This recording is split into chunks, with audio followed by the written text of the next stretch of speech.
And here's a typical firefighter's home, Palermo Ranger Station. Let's look around them to begin. The bed, a couple of fellows with the last cup of coffee before going to work. Ralph, the alert young foreman, is picking up some pointers on fire safety from a seasoned old veteran. Jim's years of experience have taught him that safety training really pays off. Jim says that meetings and posters aren't enough. Safety must be put into practice on the job all the time to be effective. Ralph asks, how can you teach safety to the hard-headed characters who have to learn everything by trial and error? He remembers this safety meeting he put on last year. His crew knew the importance of fire safety, and no one was missing a point. No one, that is, but Freddy. When it came to safety, Freddy managed to miss all the points. Ralph called him fearless because Freddy would try anything once. He had to learn everything the hard way. Preparedness, for example. A fire call. The foreman has trained this crew till preparedness is second nature to them. They move quickly, but hurry doesn't mean confusion. They're ready to roll. Everything on that pumper, including their personal gear, is in top shape and set to go. Notice this crewman. His fire bag is already on the pumper, boots always on during working hours, and he's wearing his hard hat. Safety belts fastened, all ready to go. All ready, that is, but Freddy. Wait a minute. This is no time to be putting that boot on. You see what we mean by doing things the hard way? There's a right and a wrong way to board a pumper. This is not the right way. There are the boots, and no hard hat or fire bag. The Forest Service wants your getaway time cut to a minimum, but no emergency is critical enough to take a chance with a moving vehicle. Fearless Freddy believes in doing things at the last minute, and that could have been his last. Many of our stations have blind exits onto main highways. Never rely on your siren and red light to prevent a situation like this. That was too close for comfort. We want that pumper to get to the fire. Let's go back and do that right. Always stop and look both ways before pulling out of a driveway. If necessary, get out of the cab to make sure the road is clear. The few seconds required is good insurance for getting the tanker and crew to the fire in one piece.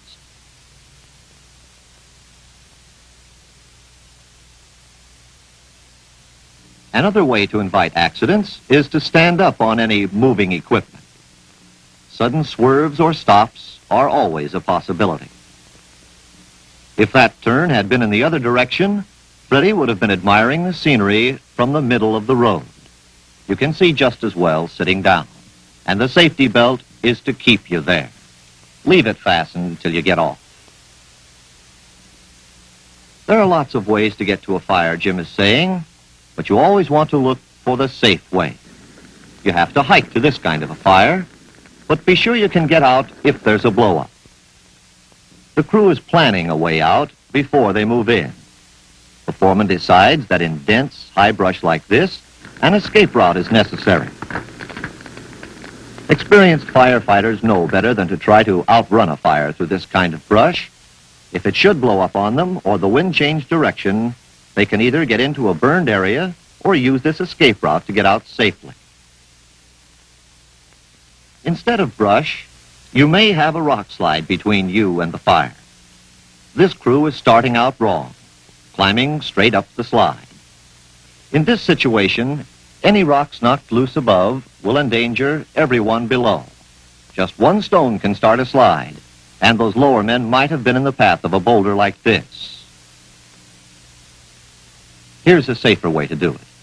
They're climbing down on a diagonal, testing each foothold before putting their weight down to avoid slipping or loosening rocks. This way, if a rock is knocked loose, no one is below it. When they switch back, they all stop together and then start off one at a time. In the long run, the safe way is always the easy way. Ralph points out that being in too big a hurry or losing your head can cause lots of trouble. Whether you arrive at a fire on foot or by pumper, the fire should be sized up properly and initial attack planned before any action is taken. The foreman should back the pumper in and park it in a strategic location for a quick getaway. Safety for the equipment as well as for the men must be considered.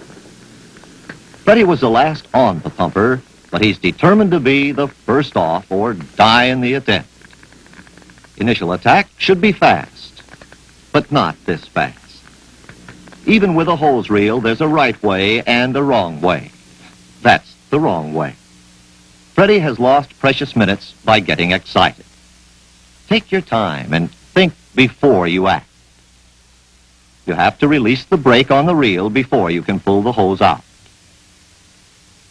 And even a hose can be a dangerous weapon. Freddy's having trouble with that nozzle. Maybe the foreman can help him get it open. Now, Freddy did it all by himself. They need more line to reach the head of the fire, and Freddy has been sent to get it. Nothing dangerous about unrolling hose. Wait a minute. There is the way Freddy's doing it. He said around the burn, not through it. A going fire's no place to run out of water unexpectedly. No hose can last long in hot ashes, and that break might make the difference between holding the fire or losing it. And that hose could be your lifeline.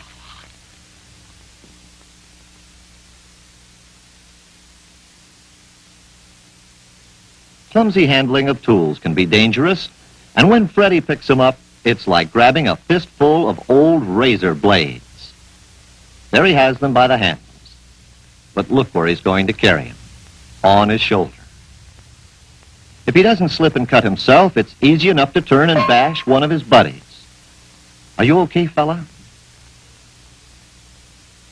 Never carry your tools on your shoulder. Carry them down here at your side where you have control, with the blades forward so you can see where they're going. True safety means looking out for the other fellow as well as yourself. These men have plenty of room to swing those razor-sharp tools, 10 to 15 feet.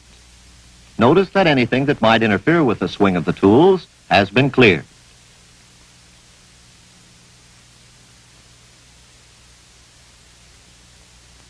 Freddy wants to cut line too, but he's too close to another man, and that overhead limb could tangle his hook and cause trouble. Never become so engrossed in your own work that you can't see what's going on around you. Freddy has taught this man to see the accident before it happens. We've got enough men here. You go over to the tanker and check the gas tank. Be careful of that hot exhaust. This time, Freddy learns the safe approach all by himself.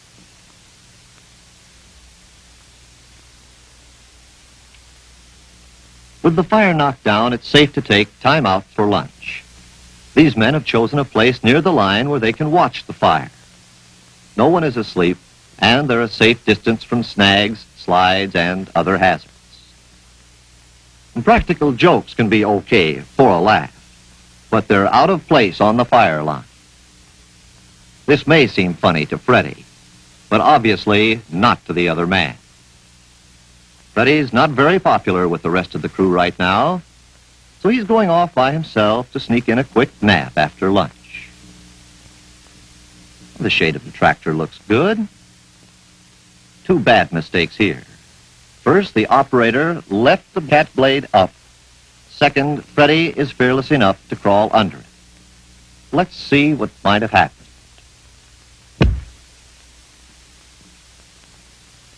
Freddy's firefighting days would have been over for good. You don't have to be that close to a dozer to get hurt. Don't expect the operator to take all the responsibility. You're a lot smaller and quieter than a tractor. And often the cat skinner doesn't even know you're around. So keep clear of tractor operations, especially when they're above you. Freddy thinks his work is more important than the tractor's. That operator better look out for him. The contest is almost decided permanently by a big boulder. One of the most dangerous operations firefighters have to handle is snag felling. Felling is dangerous anytime, but on a fire where the tree may be burning, it presents a real safety problem. This doesn't look like a real widowmaker, does it? Don't be fooled, though. These little ones call for the same precautions as the big ones. First, the foreman sizes up the job. The shovel hanging vertically gives him a plumb line to compare with the tree. There are plenty of branches to prevent backsliding, and with a definite lean uphill, he decides to follow it in that direction. The next job is to post a lookout. Oh no, not Freddy. The lookout is an extremely important member of the felling crew. The others are depending on him to warn them instantly if anything starts to fall, and their lives are staked on his alertness. As a rule, the most dependable man available should be used as lookout. The next job is cutting escape routes and clearing around the base of the snag. Branches or even the whole top could fall while the crew is working, and they don't intend to leave any brush, stubs, or anything else to trip over if they have to move out fast.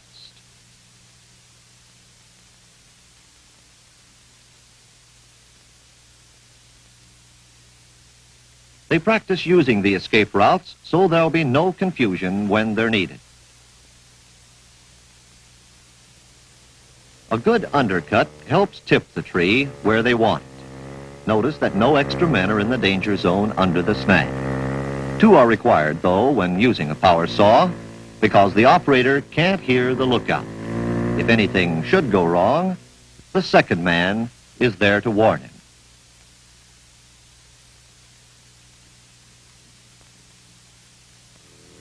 Now the back cut. Extra caution is needed here. If the wood is rotten or burned, the tree may fall prematurely. When the wedging begins, the lookout should really be on his toes. The pounding may shake something loose. But Freddy isn't taking his responsibility too seriously, is he? Look out below. Only his hard hat saved him from a cracked skull, and the Turtle Club has a new candidate. What was I thinking of to post that guy as a lookout? I should have put one of my best men over there.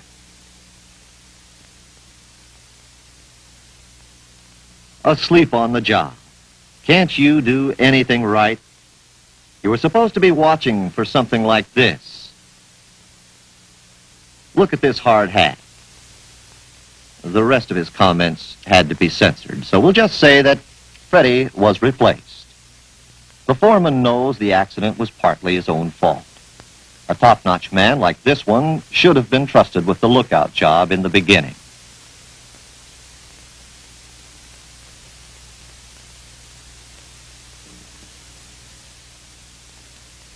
The back cut continues. The crew feeling safer with a reliable lookout on the job. Now, if anything happens unexpectedly, they're going to know about it.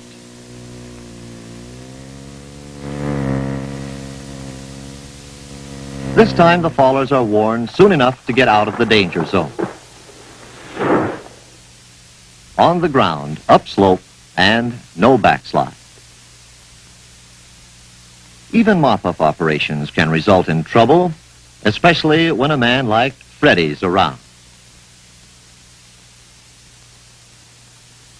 Here he's trying a new dance, the double hot foot. And what's going to happen when that straight stream hits a bed of hot coals? Yeah, now we know. A face full of hot ashes.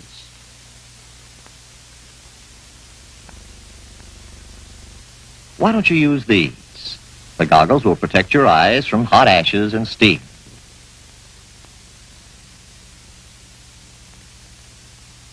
Try using a little less water and apply it slowly, working the hot stuff with a hand tool. That way, you'll do a safer and better job.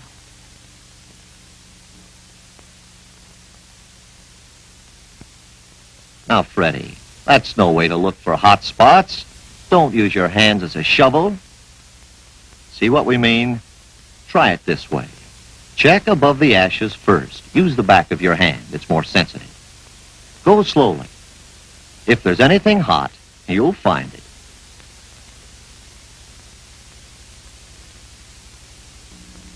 When a fire's being wrapped up, everybody's pretty well tired out. And tired men are often careless. For example, this looks like an easy way to haul this hose home. Just throw it on the truck. But don't throw the coupling. A hard hat saved a headache here. The crew's worked up a good sweat and is thinking of that cold ride home. But Freddy's a tough firefighter and doesn't go for that sissy stuff like wearing a coat. So we find him back at the barracks, practically double pneumonia, thermometer in mouth and bandages from head to toe, and he's not much help to the rest of the crew putting the tanker back in shape for the next fire. Only the dog seems to have sympathy for him.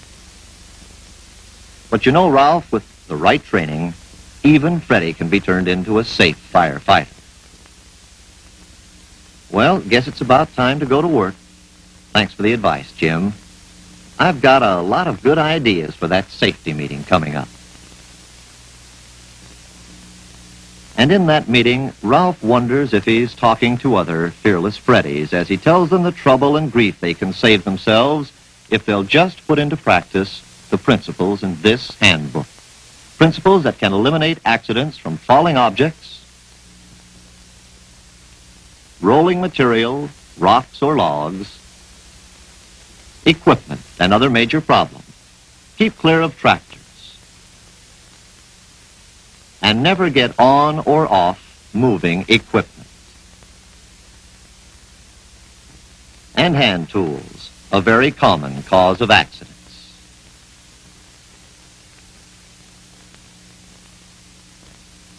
Through years of field experience, the Forest Service Safety Code has developed almost all the ideas a good firefighter needs to do his job safely and effectively. This is your code, so use it. Remember, fellows, anyone can get hurt, but it takes a good man to avoid injury. Remember, safety won't cost you anything until you forget it.